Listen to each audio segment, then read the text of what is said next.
Hello दोस्तों, सबसे पहले आप सभी को होली की बहुत बहुत शुभकामनाएं। तो दोस्तों, संसद सत्र स्टार्ट हो गया। जिस डिजिटल मीडिया से भाजपा इतनी डरी हुई है, उसी डिजिटल मीडिया का संसद में विरोध होना शुरू हो गया।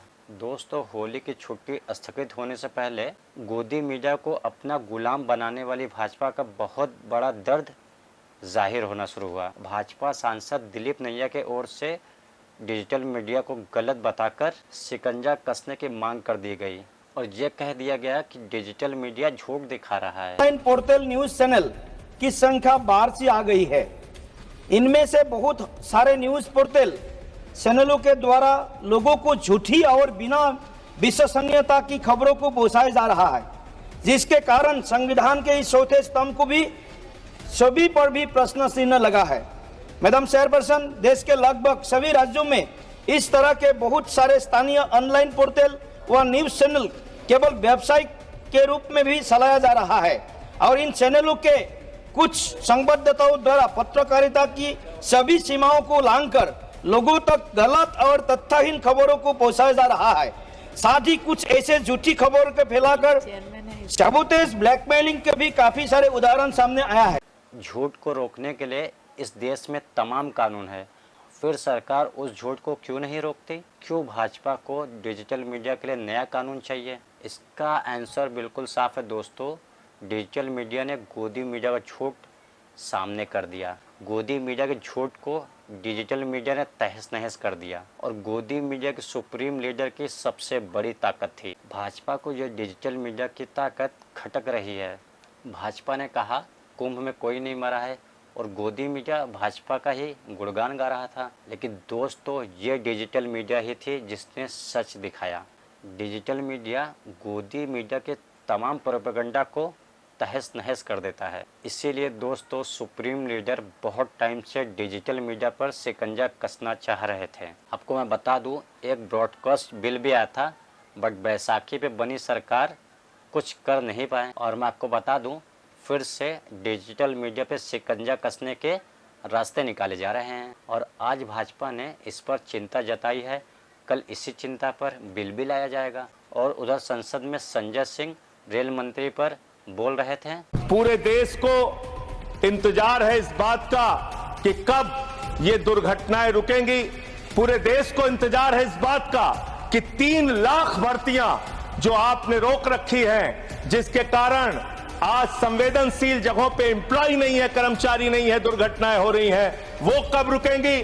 और रेल की पटरियों को ठीक करने का काम, जिस पे आप 180 किलोमीटर 160 किलोमीटर की स्पीड की ट्रेनें चला रहे हैं, वो रेलवे की पटरियां कब ठीक होंगी मान्यवर? ये सरकार ही पटरी से उतर गई है। इस सरकार के, और अभी ये नासिर भाई काफी दुखी थे, कह रहे थे रेल मंत्री बन जाते हैं मोदी जी। अरे मोदी जी विदेश मंत्री बन जाते हैं, शिक्षा मंत्री बन जाते हैं, सांस्कृतिक मंत्री बन जाते हैं, विज्ञान मंत्री बन जाते हैं। मोदी जी के अंदर बहुत कला है, खेल मंत्री बन जाते हैं। सारा मंत्रालय अकेले मोदी जी चला रहे हैं, इसलिए इस पे नाराज नहीं होना चाहिए। संजय सिंह के बाद नंबर आई आरजेडी से संजय यादव की। रेल मंत्रालय के कामों पे ही सरकार के नाकामियों को संजय यादव ने गिनाया। जैसे लालू के टाइम में रेलवे प्रॉफिट में था, उन्होंने ये बताया और ये चीज भाजपा को खटक गई। लिख देते हैं ट्रेन पे कि आपकी यात्रा मंगलमय हो।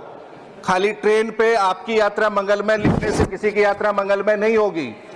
यात्रा को मंगलमय करने के लिए आपको उनके लिए कल्याणमय और चेतनामय नीतियां बनानी होंगी और निर्णय ऐसे लेने होंगे ताकि वो हो, लागू हो।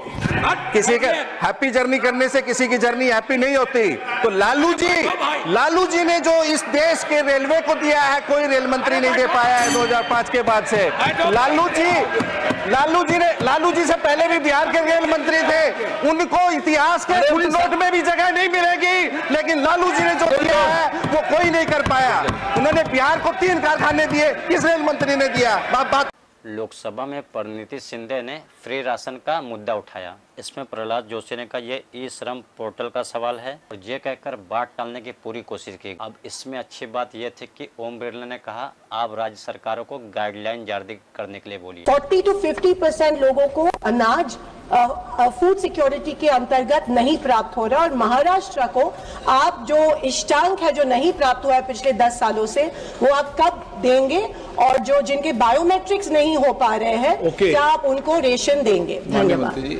सर, एक तो प्रश्न है ई श्रम पोर्टल का जो सुप्रीम कोर्ट ऑर्डर दिया गया है उसके बारे में है, संबंधित नहीं है। ये ई श्रमिक पोर्टल जो गवर्नमेंट ऑफ इंडिया ने बनाया उसका ई श्रमिक पोर्टल है?